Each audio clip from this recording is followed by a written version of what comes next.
Hi Stitchers, welcome to Tatreez Talk, where we share conversations about Palestinian embroidery. I'm Lena, here with my co-host Amani, chatting with talented embroiderers and artists, sharing their stories, inspirations, and the cultural significance behind their work. On today's episode, we have our friend Hala Saleh, or Hala Battiha. She is a Tatreez artist living in the Seattle area. Hala practices Tatreez both as a way to connect with her heritage and culture, but also as a way to resist the erasure of Palestinian identity. Hala recently started a local Tatreez circle for Palestinians, the Seattle Resistance Tatreez, and they believe that our existence is resistance, and practicing our ancestral craft reaffirms our humanity, our ties to our indigenous land of Palestine, and our pride in our heritage.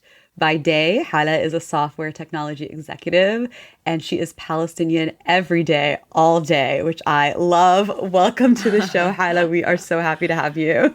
Thank you. I'm so excited to be here. I've been consuming every episode now as soon as it comes out. Before I was like, oh no, I have a backlog. And then now I'm like, nope, I'm on top of it. So great work. Love all the conversations you guys have been fostering with the community. Thank you. And we're glad that you're here to be a part of one of those conversations. Thank you. Yeah, Thanks Hala, for inviting me. Yeah, we're so excited to have you here. We always like to kick off by asking our guests about their and their family's connection to Palestine. Would you share a little bit about yours to our listeners? Yeah, I'll try to keep it short, but it's never short when it comes to our connection to Palestine. It's okay. It's a long and windy road, but both of my parents are Palestinian, born in Palestine. My father was born in a village called Maythaloun, which is outside of Jenin. And my mother was born in a village called Arura, which is outside of Ramallah. So they were both born in Palestine. Both of my parents coincidentally left in 1967, actually. They not together. My dad had actually been, he had just graduated high school. He was one of the first family members to really pursue an education and have that be a really important aspect, because my family are fallahin. So, we work the land, and I'm fallaha. I whenever I go to the gym, I'm like, you guys, this is the fallaha body. I was built for plowing things, and that sounds so wrong when you say it that way. So Dying. but he actually, because of the Nakba, there became such a strong focus for our people on education and pursuing education as kind of a way out, as a preservation mechanism. How do we become more, which is kind of sad if you flip it on its head, right? How do we become more valuable to the world? But also, how do we gain the skills needed for us to make it in the world and progress forward, etc. Although, like, I say it as if we didn't have, we had people who were already educated and such, but even for the peasants or the farmers and the people who came from typically a working class, they saw the value of education as a preservation mechanism. So he graduated from high. Well, he went to high school, and then in 66 or 67, he decided. No, maybe in 65, he decided to leave. Because of the conditions that were in Palestine at the time, in order to go to the Gulf to try and make money and send back, to support his family, because things were really bad in the years following the Nakba. And so he tried to leave to go to Kuwait, and you could only get into Kuwait if you were you either had family there already, or you had a job that was waiting for you. And he didn't have either. And so they turned him back. He was going there. They turned him back. He ended up in Jordan, because at that time there was a law that was passed by Israel in 67 that if you, in those years, that if you left the country, you couldn't just come back in anymore. And so he had family in Jordan. He stayed there, did one final year of tawjihi, of high school in Jordan, actually, and graduated. Basically was a nomad around the world for literally the rest of his life. He went to college in India. He got his PhD here in the US. Mm-hmm. We came here to the US. I was born in Kuwait. We were all over the world. So that's on my father's side. My mom's side, they actually, her father had left to Kuwait for a job in probably the late 50s. And she hadn't seen her dad for 10 years by 1967. Wow. And so he left shortly after she was born, I think. And so she was like 10 or 11. And it came time to decide because that law was passed. So now he couldn't come back in. And he had been sending money back so that they could continue the building of the family home in Arura. And so they had finally had it built, and it was great. And they were so happy that they were finally able to complete the building of the home. But then they had to make a decision. Do we stay separated from each other this way? Or do we go join him? So my mother tells the story of, leaving the house to go and join her father in Kuwait, and my grandmother just, as they're walking away, looking back and crying at the house because she knew she would never be able to return. So that's my parents' connection to Falasteen. I've been to Falasteen twice.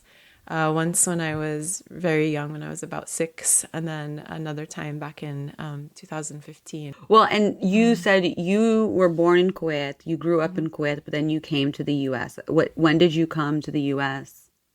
So I actually came to the U.S. before I was 2, so very young. So really young. Yeah, because we came when my dad was coming to get his PhD. We stayed here until I was about in the 3rd grade or half the 3rd grade, and then we went back to Kuwait. And we were there for 2 years. And then, as things do in the Middle East, the Gulf War, Iraq invaded Kuwait. And we fled because we had 2 of my sisters had been born in the U.S., so they were citizens. And the U.S. was taking their citizens back. We had to petition them for like weeks to take the whole family and not just my 2 baby sisters, because not everybody was citizens at the time. So we came back to the U.S., then went back to Jordan, and then I came back here for college, and I've been here ever since college. Oh wow! Okay, so you've also had a little nomadic experience too, like your ping pong. Yeah, but I'm sure that also really especially being Palestinian and being able to live in different parts of the diaspora, I'm sure that has clearly shaped your experience and your identity as a Palestinian. Yeah, I mean, when I was younger, I think it affected me because I felt like I was always looking for home, and I was always looking for the place where I belonged, and kind of feeling like maybe it's this one and it's not. Yeah. Even for a lot of us, I think like the experience of going to Jordan can be shocking because you think that you're going to go and it's like your peeps, right? Like 75% of Jordanians are of Palestinian origin or whatever the metric is, and you go and you're like, wait, this is weird. Like this does not feel like what I expected it to feel like. So I think when I was younger, it just felt like I needed to fit in so badly. And so even through college, I remember a lot of the time and afterwards, and I was in college, or I had just graduated when September 11th happened. And a lot of the time I would say I was from Jordan. And then there came a turning point in my life where I was like, no, I'm not. So now as an adult, it's shaped my identity because like I hold on to my Palestinianness with everything I have, right? Like it's like I am Palestinian, like kind of in my intro that you read, right? I'm Palestinian first, last, in the middle, on the side, all of it. So. You're aggressively Palestinian, which I love. Aggressively. Yes, Habibti. I love it. Wait, so Hala, how did you, because now that you've been to Palestine, did you feel differently going to Palestine versus Jordan? Like, I don't even know the words to describe. We need to take that clip for Instagram because it's a visual thing. Because it's so visceral, I wish that I had the words to describe how and why you step on that land. Yeah. And there is something, first of all, there's something that drops from you, right? It's all your defenses of having to explain who you are or having to prove who you are or having to whatever. You're like, all that drops, and it's a ton of weight off your shoulders. And then, it's like a double-edged experience, right? So this weight drops off, and then on the flip side, you get filled, right? And you're filled with this feeling of like, I'm home. I'm here. This is it. Yeah. And you look out and you're like, yep, that's Ariha. I don't know how I knew, but I knew how Ariha was going to look. Yeah. Yep. That's Ramallah. I don't know how I knew, but I knew what the streets were going to feel like. I don't know, but there's something. And then walking through Jerusalem is this weird like dichotomy, because there's part of you that's like, I don't know, I wouldn't say I'm very religious, right? But there's a spirituality that fills you where you're like, Ya Allah, Ya Allah, what is even happening to me right now, right? And then at the same time, you see how occupied that specific spot is, and it physically hurts. So the experience is like nothing I've ever had, or maybe someday I'll actually like work hard and try to figure out how to articulate it, but it's insane. I hope you both. I mean, you did a great job. You did a great job. Yeah. People can't really see, but Amani and I are like at the edge of our seat, like taking in every single word. Because you talked about how like you go to Jordan and it's like, wait, I don't understand. These aren't really my peeps. I don't get it. And then it's because I had the same experience. So Jordanians don't come for us. It's different. It's just different. Yeah.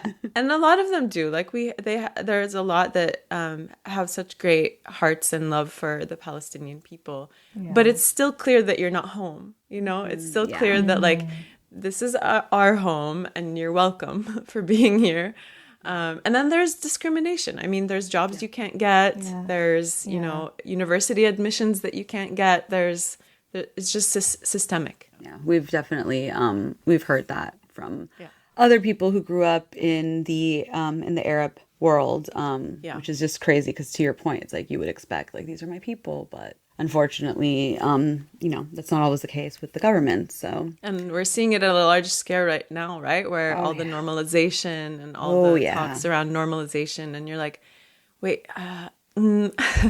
it's very disheartening, but at the same time, I think for us, it's also like a reality check where we're like, we kind of had the suspicion that we're the only ones who have our backs. Yeah. And now we kind of know that we're the ones who have our backs. And so it just makes you dig in and be like, okay, now I know the work I need to do. And there's no question. Yes. Yes. Big time. Yeah. Okay, let's shift a little bit and talk about your Tatreez journey and where your Tatreez journey began, what inspired you to start Tatreez. Let's talk all about it. Okay, great. I feel like I'm going to be a broken record though, because like 70% of people who probably come on your podcast are like, Wafar name. Right? Which is beautiful. Like I keep telling her, you have changed so many lives. You have changed so many lives. But I felt a connection with Tatreez and loved it since, I was younger. And I was, like I would see it, at home in my grandma's house and, just as decoration. And I loved it, but I don't think I was super connected like to the thobes. Yeah. And all I grew up really seeing a lot of was the black and red. I hadn't really been exposed to a lot of the different motifs and colors and whatever. So it all looked very uniform to me. But then when so I'm actually divorced. When I was getting married, I remember that we were in Jordan kind of for our honeymoon because we wanted to be around family. And before coming back to the US, I was intent on like making my house as Palestinian as possible. And so I was going to all the stores and like buying all the Tatreez, pillows and throw pillows and everything and, wall hangings and everything I could get my hands on. Even when I was back in Amman, I always found it so funny that people wanted to decorate their homes with like, like Western interior decor items, you know, like they were all the rave. Like everybody was going to the stores and being like, oh, did you buy the last? And everybody cares what everybody has in their house. And it's like so funny. And people would come, you know, if it was a space that I had decorated, it was very falahi, very like, come on, guys, where's your Tatreez? What are you talking about? So everyone would get, my friends when I got married or whatever would get me these gifts of the Palestinian like decorations because they're like, Hala really likes this stuff. Like almost like it was like disparaging, like right? Like this is the stuff that Hala likes, so just like give it to her. It was part of me finding home, like I talked about earlier, in at least like visually and culturally feeling more connected. And then I remember at a certain point, so I lived in Salt Lake City before moving here to Seattle, and I remember I've always worked in like corporate environments for the most part. And at the time I worked at Goldman Sachs. Ya Allah, I'll tell you that story some other time. But it meant that, you know, we were always in like button-ups and skirts and like, you know, business casual, more on the business, less on the casual. And so I was like, button-ups are so boring. Like I want to flare them up. You know, I want to make them, what if I could make shirts that have Tatreez on them?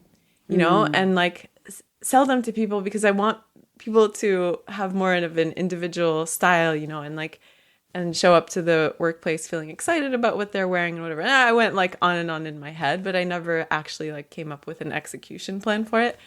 And so that idea kind of faded and whatever. And then we came to the pandemic and everybody being home in 2020. And like many people have said on your podcast, I was like, oh, I have more time now. Maybe I can learn Tatreez and start that project.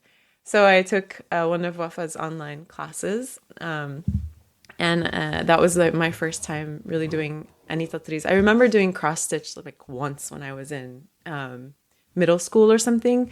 And it was one of those that had the color and the shape on the thing and you just you know, filled it out. So I it's not like I hadn't touched a needle ever, but like I wasn't that crafty.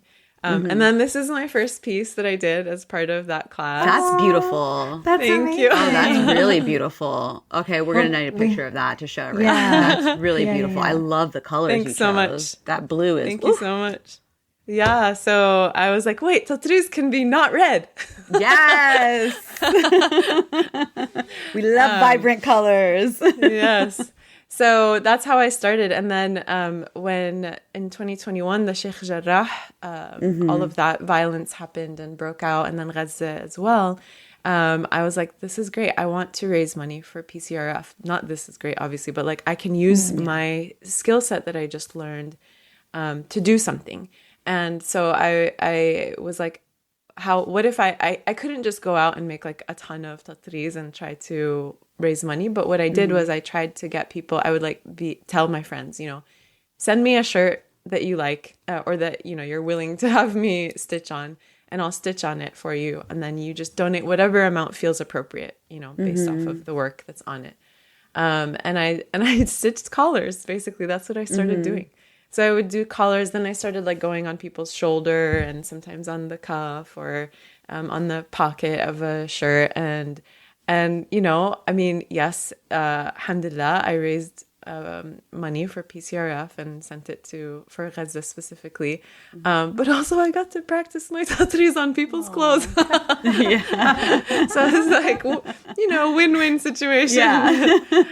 And then I love the cheeky laugh. The cheeky laugh I practice on other people's clothes. Because I didn't have enough clothes to practice on men. I was like, just send me your stuff. So yeah, and Wafa was so great because I would like DM her. I'm like, you don't know me, but I took your class, and how do I Tatreez on clothes? Because I did it on I was like, what's the next step? There's a thing called waist canvas, which I know, Lina. Sorry, that's like a curse word for you. No. Oh my gosh. We need to be careful what we say on this podcast. People remember. I know, right? People do remember. I love it. You know what? I will say I am very scared of waist canvas.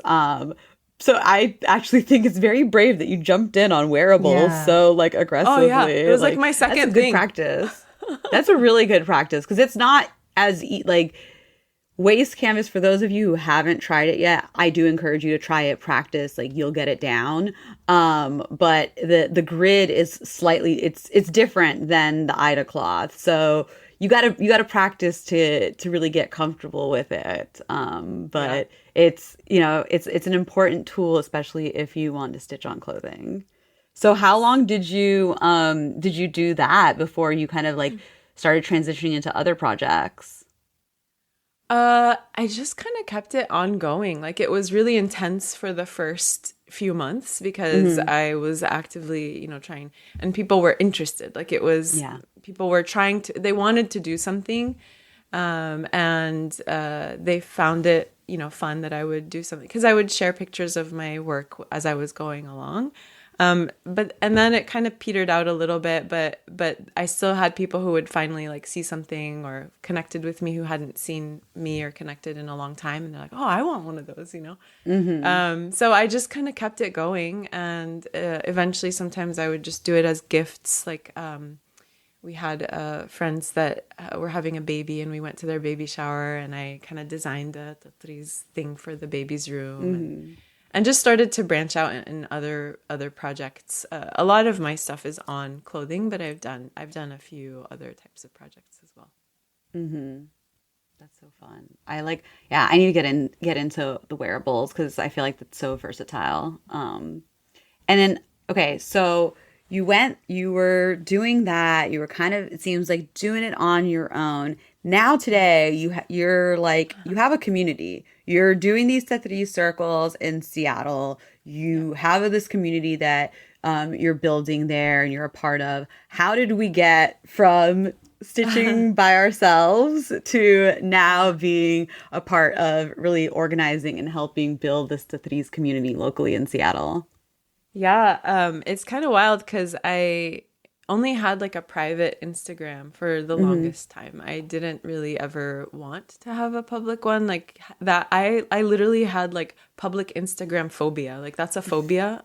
I've put it in the books because I had a fear of like going public and what all of that would create. Like I tried to turn my account public a couple times in the past as an experiment and I was like, no, this is not worth it. But then I thought it would be a way to connect with the Tatreez community because I was seeing it grow, and I wanted to be in the middle of it too. Right? Like, I wanted to be connected to everybody, and it felt more accessible if I had my account open so people could see like who's this weird person connecting with me or trying to follow me or whatever. And I thought it would be a way to just like foster communication. Like, hey, here's what I'm working on. Like, what are you guys working on? And so anyway, I found Mila, who you guys have had, I think, or talked to. Yes. And I saw that Portland was doing circles, Tatreez circles. I had seen some that were, far away on the East Coast over there. And I was like, oh man, how's that ever going to happen for us? And I saw Portland and I was really intrigued. And so I started following her and following her stuff. And it's so funny because there was a poetry event that Mizna had organized because there was a book or a literature conference here in Seattle.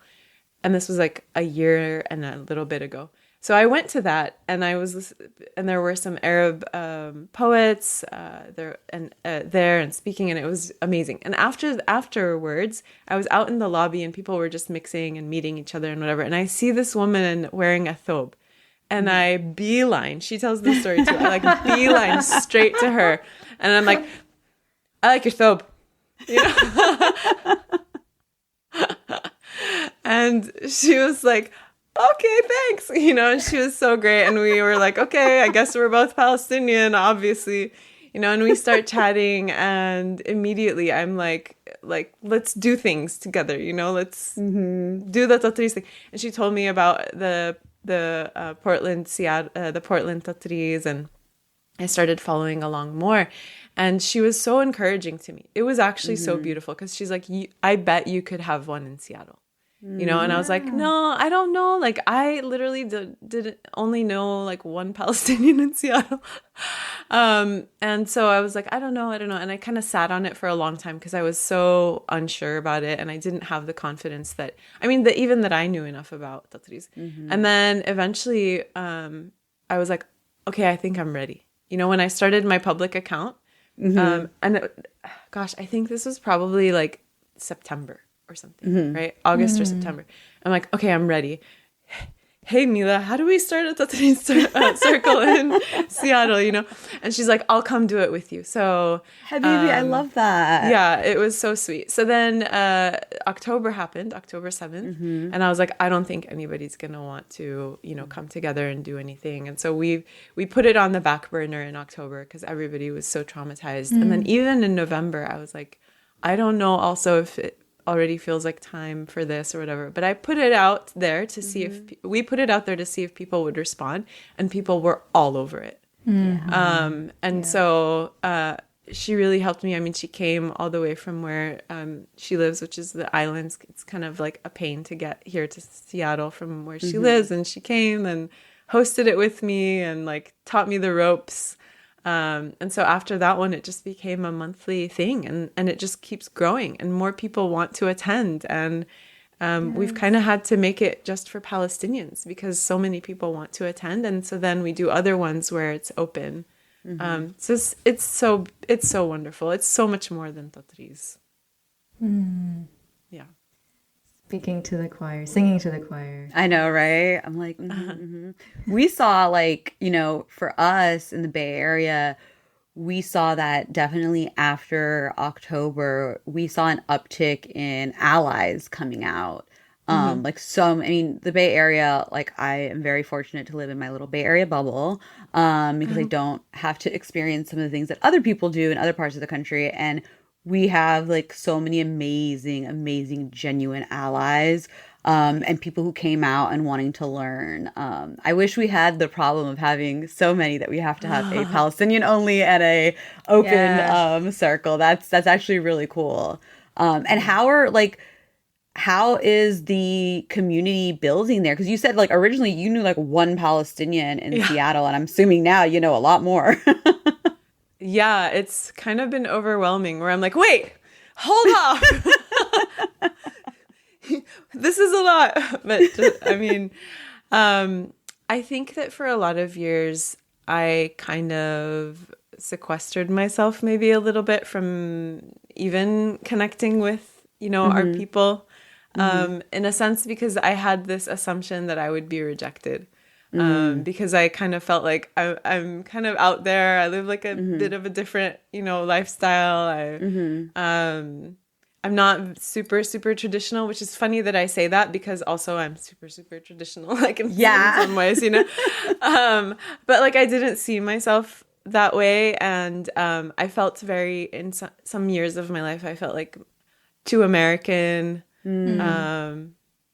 So I just I didn't make that much of an effort. And then finally, I started last year to get to know some of the Palestinian women. There's a few women here that have been doing great organizing work.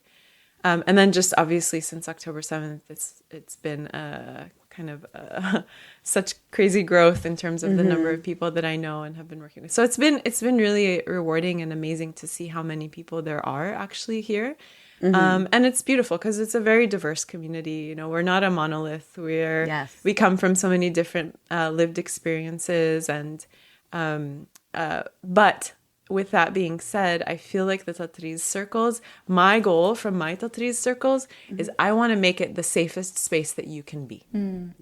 I want you to come into my Tatreez circle, and I do not care what your lifestyle choices are. I don't care anything about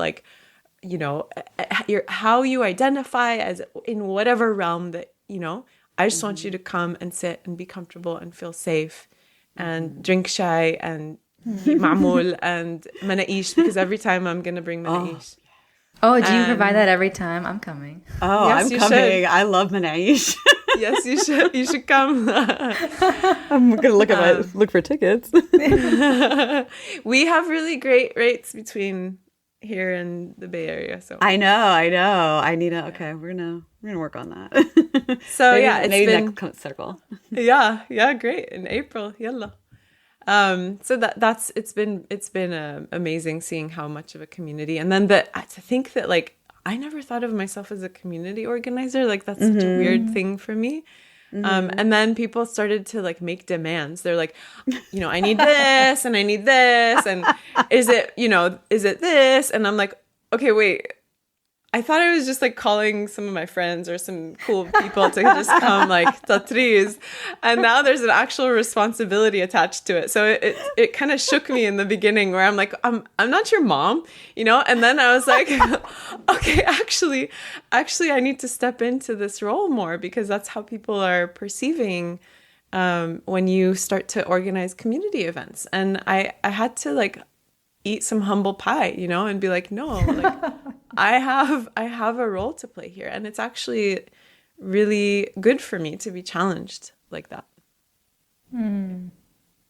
That's awesome. So how are your stitching circles like? Is it just people come with their own projects? Do you guys give classes? Do you guys have themes? Work on similar projects? Yeah, so we have two things that happen around here now that we've been doing. So one is just the circles. And I have a friend, a community member here. Her name's Suzanne, and she offers up her, she has an architecture firm, and she offers up the front part of her office is like a gallery space. And she offers that space to us to hold our circles for our Palestinian circles, which is so wonderful. And so we have a really beautiful space and we come together, and I always make it potluck style. So I'm like, your mom would have wanted you to bring some food. So mama, yalla.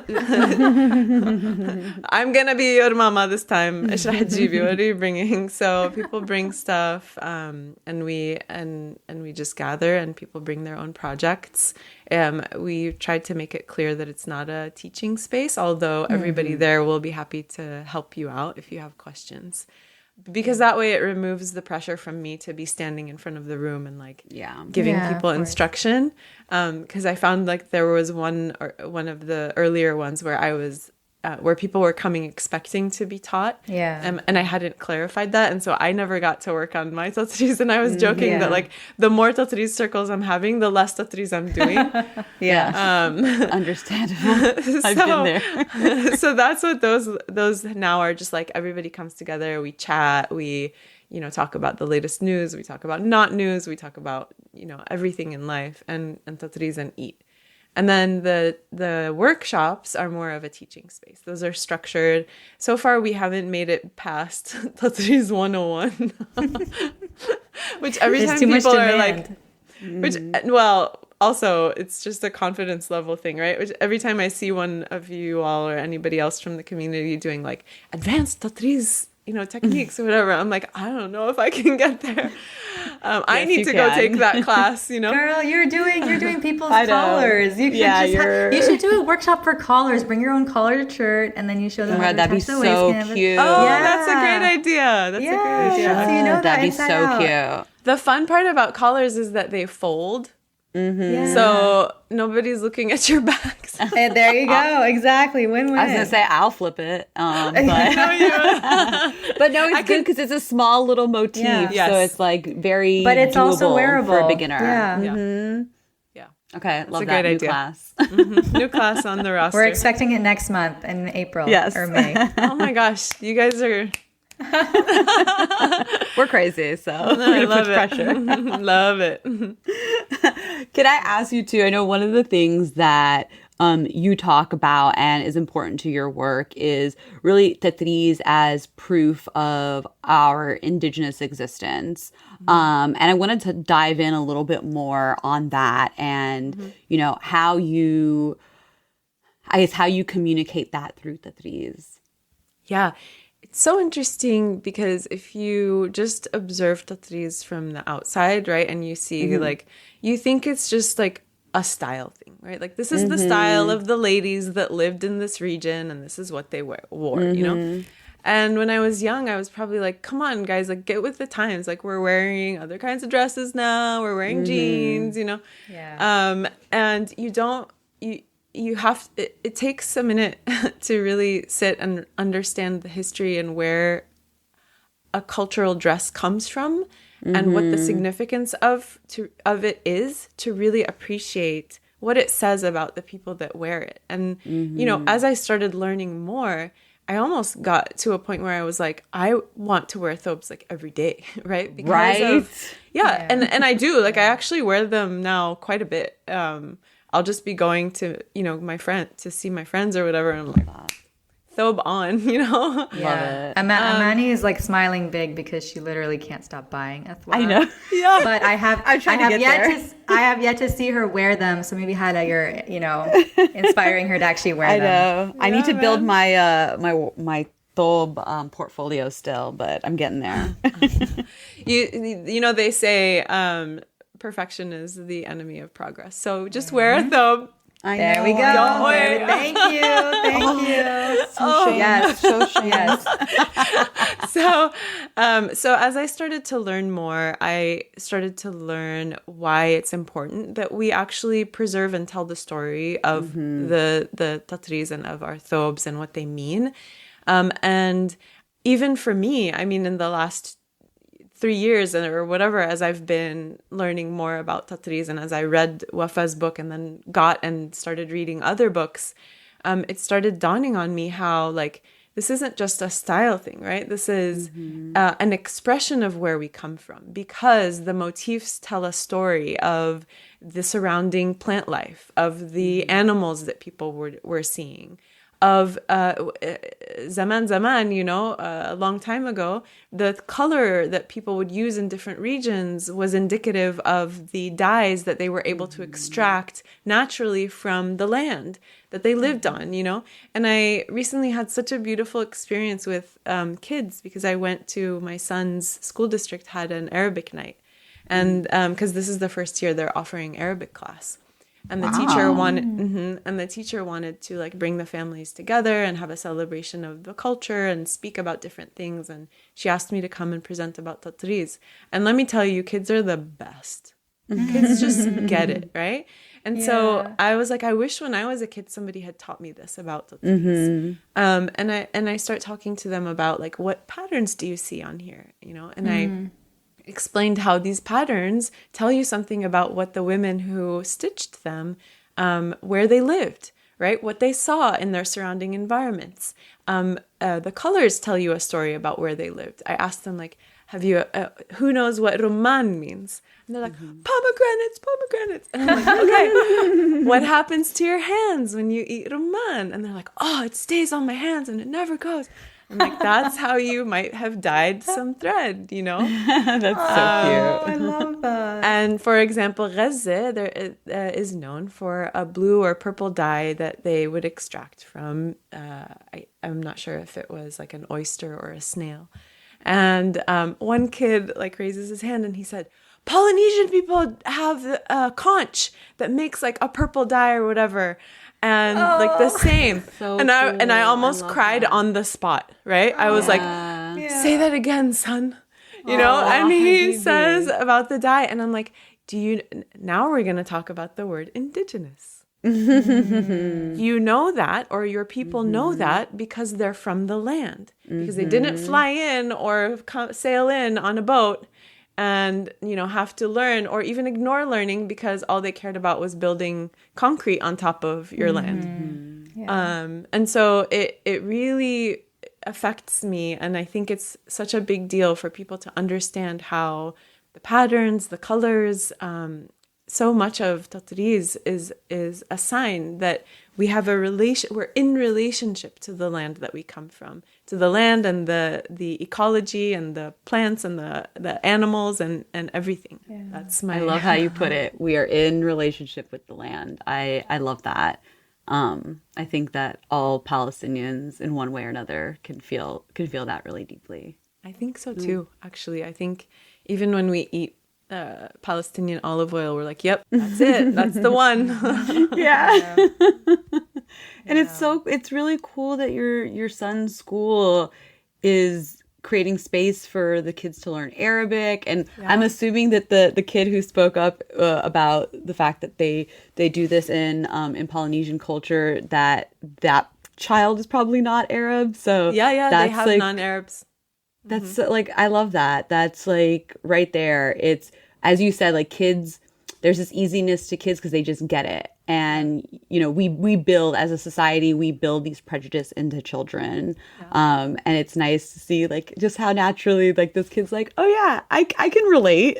Yeah. And then like the interesting thing is, you know, it's so interesting. I didn't really plan the conversation. It just happened, you know, and then I go, and so, you know, now that you know, who's indigenous to the land? There's people that try to tell us that we're not indigenous to the land, but we have things like Tatreez and other things like how we know how to farm the land that are proof that we are. And so that's why we use things like continuing to teach about Tatreez or whatever as a form of resistance. What is resistance? And the kids are like, it means fighting back. And I'm like, okay, so what are we fighting back against? And they're like, them taking our land, or, you know, our land being taken, or our culture being taken. And we started talking about like food appropriation and calling food Israeli food or whatever. And then you know, wearing our kafiyas and our Tatreez and appropriating that. And so they get these concepts that we think that kids don't understand, like resistance and being indigenous, and you just have to relate it to everyday life for them. And now it's like in their heads, you know, they're walking around little resistance fighters.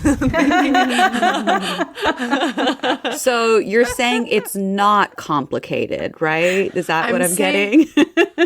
I think if that's children what can I'm get saying. it, it's not complicated. Okay. I think that's what I'm saying. Cool. Yes. Right there with you. I love. Okay. Can we talk about also what you are working on? Because I know you have different things in the works, some personal projects, some projects that you're doing in partnership with others. So let's hear what you're working on. I am working on a few things. So, and I always overextend myself. Lena and I can relate. Oh, yeah, we understand. Yeah. I'm like, what? Another thing? Yeah, sure. Of course I can do it. No problem. My job. So Also completely understand. let me tell you, I don't think anybody from my work is ever going to listen to this, but even if they do, it's okay. Like there are conference calls that I will be on that are just like a team meeting where I have a small part and then I'm listening. It actually helps me listen. But I'll Thank you.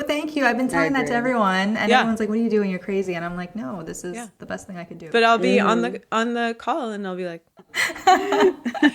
they don't see listening. She's stitching. They don't see the stitching part, but I'm looking down and I'm like nodding, you know, because I'm like counting or whatever. And putting, and then I look like, up. Wow, she's so engaged. And then I unmute, and then I'm like, actually, I disagree with that point. So can you rephrase that or whatever? But I have. There's a local Palestinian, I believe she's of Palestinian, Jordanian, and Syrian descent, poet, Lina Tufaha. And I've been reading her work for years and have been admiring her work for such a long time. And one day I hear that she wants my contact information from one of the women in our Palestinian group. And I was like, what? And so she calls me or texts me and she's like, I have an idea. Can I, talk to you about it? And I was like, what? Yes. Can you please talk to me about it? So she has partnered this year with a local Seattle bookshop called Open Books Poetry Emporium, I think is the formal name. And they have a subscription program where you can just subscribe to a yearly subscription, and every month they send you a book, which actually I think is such a great idea. But this year specifically, the focus that they wanted to do something for Palestine, which I think is beautiful.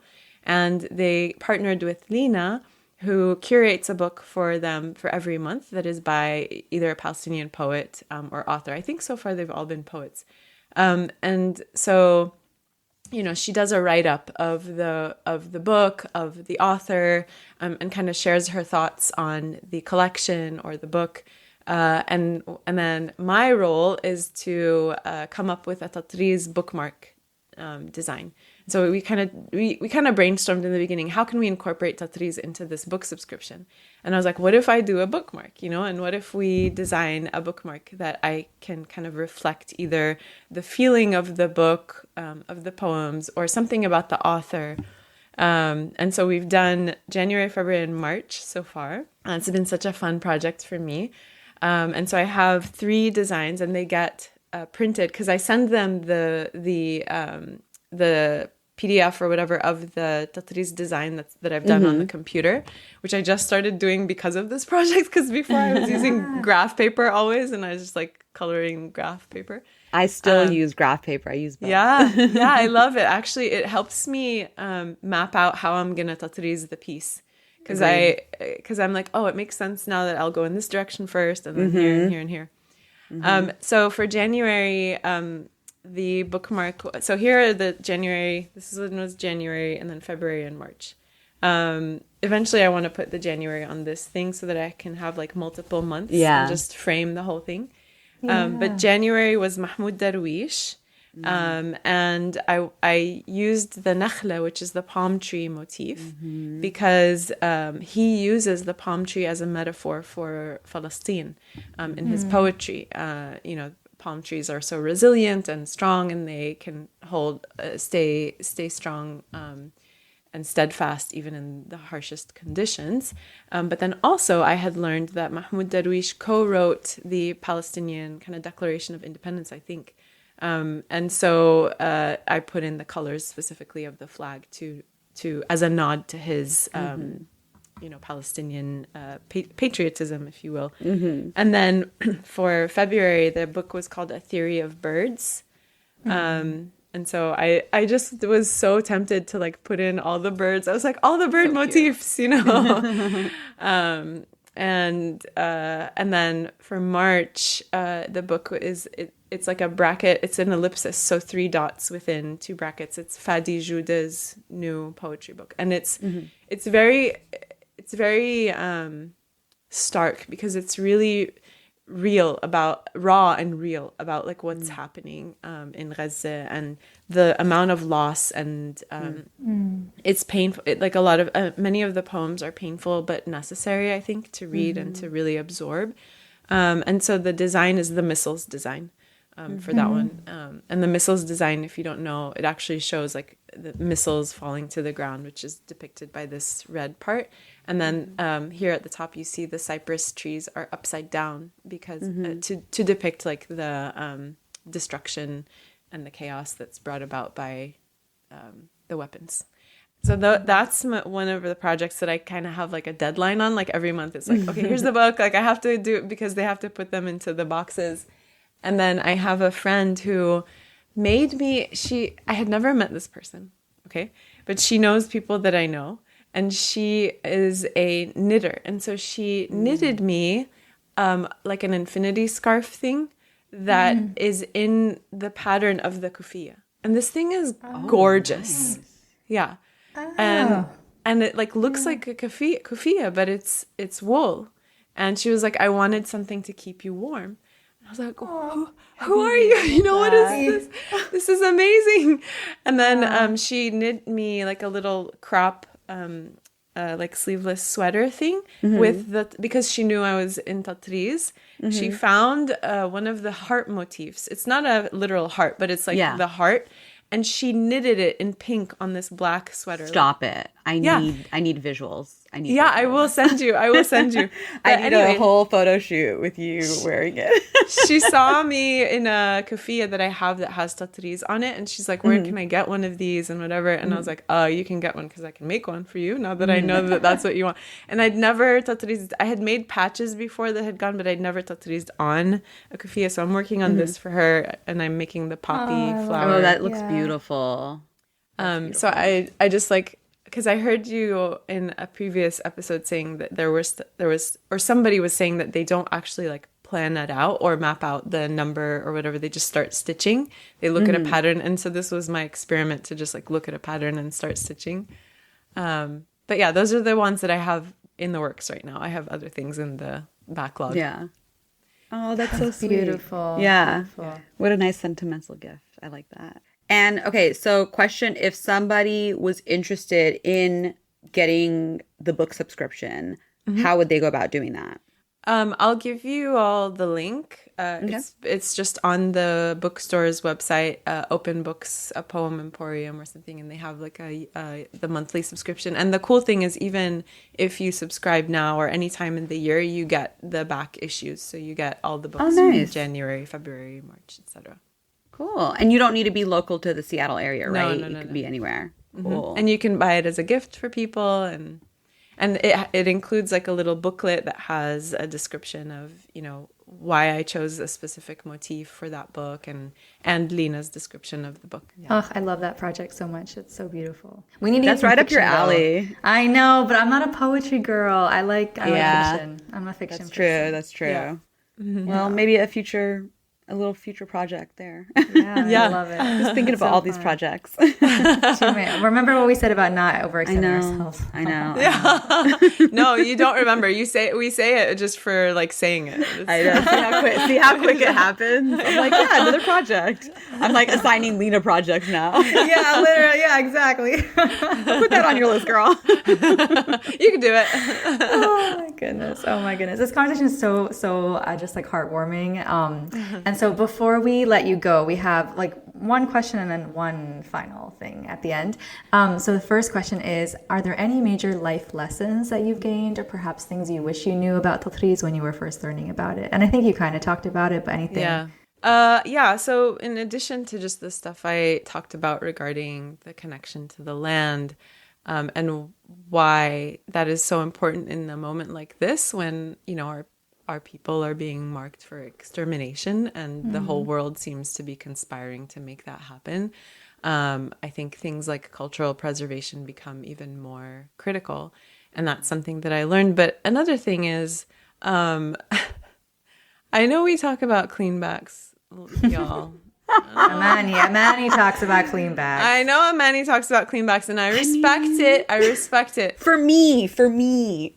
No, but I learned that because before I started doing any of this, it was so hard for me to say that I was doing any kind of art or say that I was crafty or whatever. Like I saw other people as being artsy, you know, and other people as being crafty. And I was like, that's just not the world I live in or operate in, right? Like I'm a tech nerd, you know, I can tell you about tech things. So, so then when I started doing it, I realized, you know, there's a lot that's left to be desired, probably in terms of technique or getting it perfect or whatever.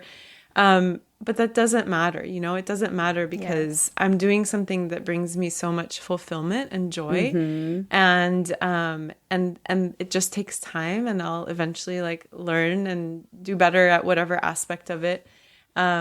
But I'm here to be the example for all you not crafty people that you can be crafty, and it can be great, because that's just what it is. I mean, that's one thing, and it's funny because people have wanted to use the word artist like in their bios or when they introduce me or whatever, and I'm like, I don't know that I would use that word, but I'm trying to just embrace it and be like, it doesn't matter. Like if you're doing something that is an expression, a creative expression of who you are or what you feel or whatever, then you're an artist. Oh, I wholeheartedly agree. I had the same issue where it took me a while to be comfortable calling myself an artist, and now I'm like, if you stitch, I don't care if you're copying a pattern, if you design your own stuff, if you're new and your backs are messy, if you're a crazy person like me and are obsessive, like if you Tatreez, like you should feel comfortable calling yourself an artist, because it truly is an art. And everyone has their own interpretation of what art is. So whatever it is to you, that's what it is. So I love that you said that. I co-sign that very heavily. Yeah. don't be scared to learn something new, you know, don't be scared if you really are into something. And we all know like what we're drawn to, right? Like I have wanted for so long to be like able to paint, you know, but I look at paint and it looks back at me. It's like, girl, what are you trying to do? Like, we're not meant for each other. This is not a good relationship. You know, it's not it. But Tatreez, I wanted to stick with it, even when I was frustrated, even when it was hard, even when I was like, I don't know how to do this, you know? It just clicked for you, it seems like. Yeah. Okay, I'm so confident people are going to want to get in touch and follow your work and maybe, you know, collaborate on future projects like the bookstore project. So thank you so much. How can people best find you and get in touch with you? So my only social media right now is my Instagram, Hala Saleh Tatreez. So that's how people can reach out. But also, I guess I have an email address specifically for the workshops and the circles. So it's Seattle Resistance Tatreez@gmail. Thank you so much for joining us. This is such a lovely conversation. Yeah, thanks to both of you, and thanks for all the work that you do bringing together the community. I know a lot of us really appreciate having this space and having the conversations that you're having. So I've heard it from a lot of people. So you're doing some good stuff. Yeah. Thank you. That's very humbling, and I love this community. You guys are all amazing. But thank you so much, Hala. I got to figure out when to come to Seattle, and we'll definitely have to talk with you again soon. Inshallah. Thank you so, so much. All right. Take care, y'all.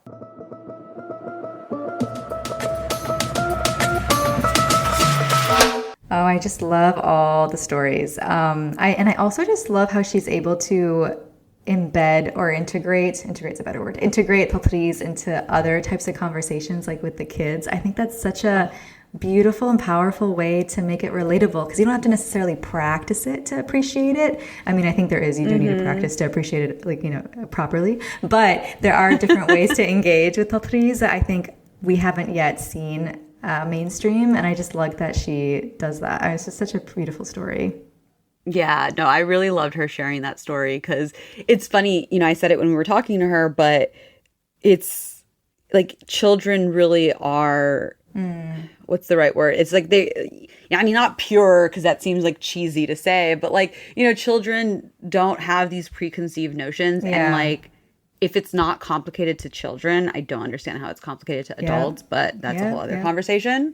But yeah, I thought it was so cute that young boy who like that non-Arab young boy was like, oh, they do this in Polynesia too. Like that's really cool. And like, you know, just again, to her point, to Hala's point, it just shows you also like how Indigenous cultures are so connected, because at the end of the day, we depend and rely on the land, and with the land. And we coexist with the land. That's the difference, right? It's like we like think about what we're doing. How does it impact? We want this to be sustainable. We want this to be there for our kids and our kids' kids and our kids' kids' kids. And like that type of relationship with nature is so critical to, I don't know, the sustainability of this planet.